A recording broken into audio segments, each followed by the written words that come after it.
I had one of the most interesting conversations with a colleague at work the other night, and it really got my brain going. The topic we were discussing was the foster care system.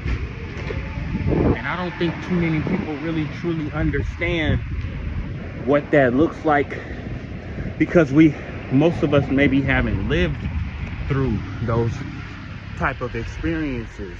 It's devastating to the individuals that get trapped in that system.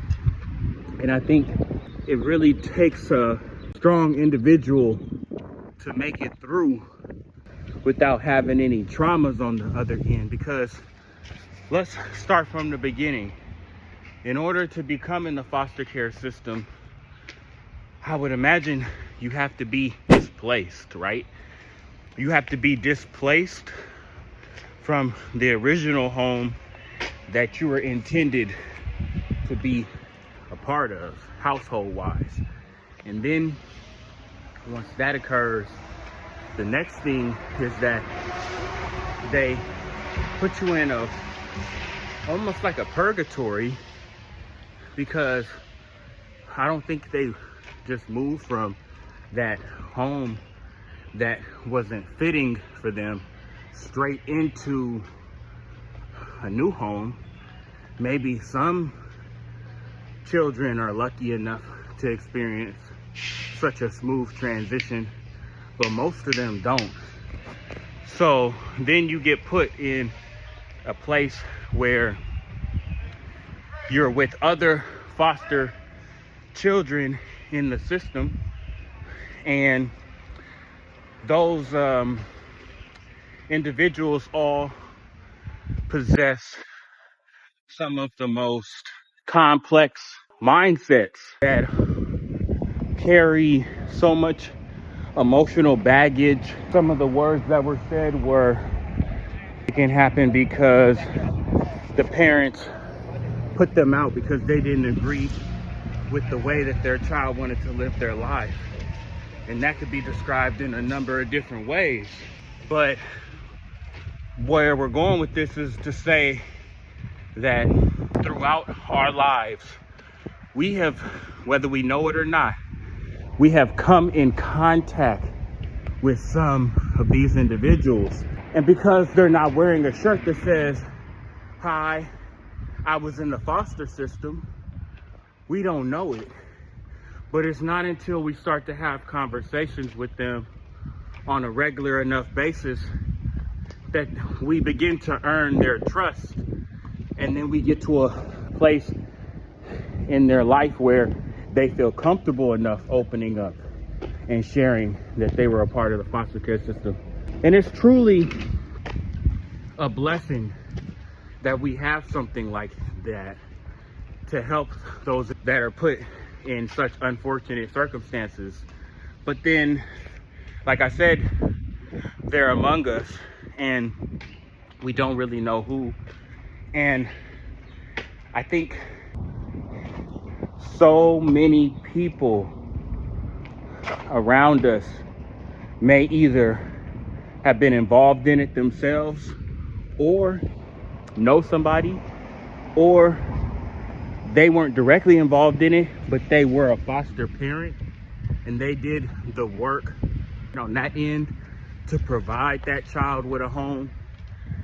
And like I said, we don't really know how to help those individuals aside from providing them with the support systems that they need. That was a thing that was kind of mentioned by anybody I've ever talked to that said they were in the foster care system, is that there's a lot of resources available, but many of those resources are resources that people within that community of the foster care system had to fight for, and a lot of legislative rights that they had to put all their energy into to try to solidify those laws.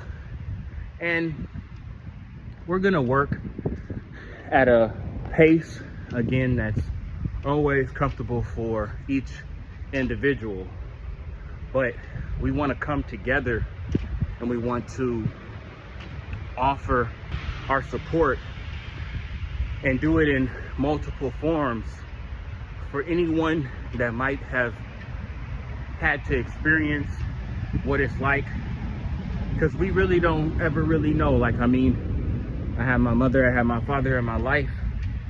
I can't imagine what it feels like to not have one or either. Most of those that have had to experience that, luckily enough, some of them may have just never really knew what it was like to not have a mother or father, and like they say, you can't really miss something that you've never, what am I trying to say? Y'all know what I'm trying to say, right? You can't miss anything that you've never experienced. Is that the right way to put it? Like, you don't know what you're missing. If you've never experienced it, you don't know what you're missing. So that's where we land this plane, is to say, we will do everything we can for those around us. We're no longer gonna live a life of selfishness. We're gonna start to pay attention and remain aware of those around us. We're gonna continue to be aggressively, how do I say this? Aggressively communicative, okay?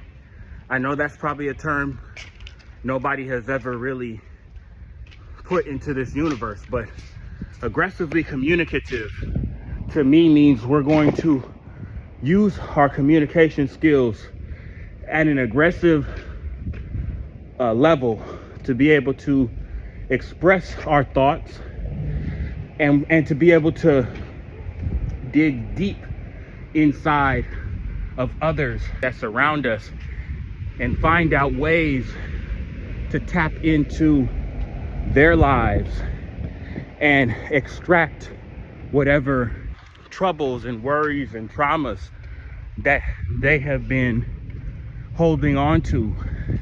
And when we do find an individual that has that going on, what we're going to discover is that when we practice this aggressive communicative technique that I'm discussing, it's going to provide them with comfort, because they're going to feel like somebody cares to listen, and it's going to provide them with a sense of closure, because we don't know how long somebody's been holding on to these thoughts, and we don't know how long somebody's been holding on to the pain.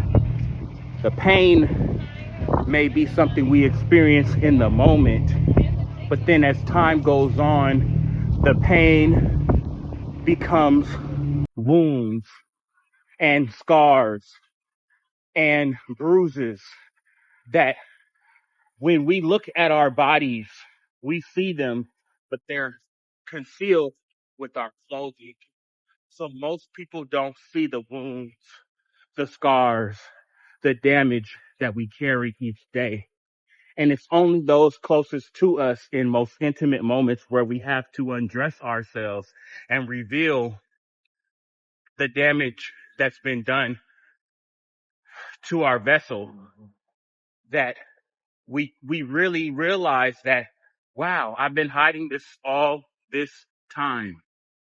Today's the day that we remove our clothing in a metaphorical sense. We're going to live our lives in a way that shows others that we are damaged. We're not going to hold that up as a form of pity, but we're going to also do it as a way to be vulnerable. Our vulnerability in life is probably one of our biggest assets, but people don't even want to be vulnerable anymore. They don't see a benefit in it, but I do. And I want everybody to practice vulnerability, aggressive communicative techniques, Chick-fil-A. It's a guy delivering some Chick-fil-A. Okay, and you know, it's my pleasure. It's my pleasure to provide you all with the things that I can provide us with. And I want you guys to do the same. So ask around, don't be too deliberate, but ask around. Just kind of, not really pry, but just keep an open eye and an open ear to those signs that somebody might have come from a broken home. And the way that you can ask them more is just be willing to listen, and just kind of, they will tell you, you just communicate. You don't ask them deliberately, what was your upbringing like? What was your childhood like? But as you share about what yours was like, you'll see body language that's going to show you that they're also feeling the same. But then there'll be a disconnect, and that disconnect is what you're going to play on. And then you can ask them additional questions, which I'll share with you guys in future videos, because I know a lot of people don't know this, but there is actually an effective way to communicate with others that many of us are not practicing. And I think we will, in time, learn how to communicate better with the world, and in result, it's going to make the world a better place. Communication is key to how we will evolve on this planet and be able to live in peace, because without our words, we have nothing. And we will use our words as weapons to be able to fight through the battles that life puts us in. We're being put in these battles on an everyday basis, but we're not alone. We have each other. So again, everybody continue to love each other. I mean it. I know y'all probably think this is some bullshit. He say love each other. He don't fucking mean it. I mean it. We gotta love one another. We have to do it. All right? Be the change. Be a part of the change. Don't be a part of the problem. Don't do it.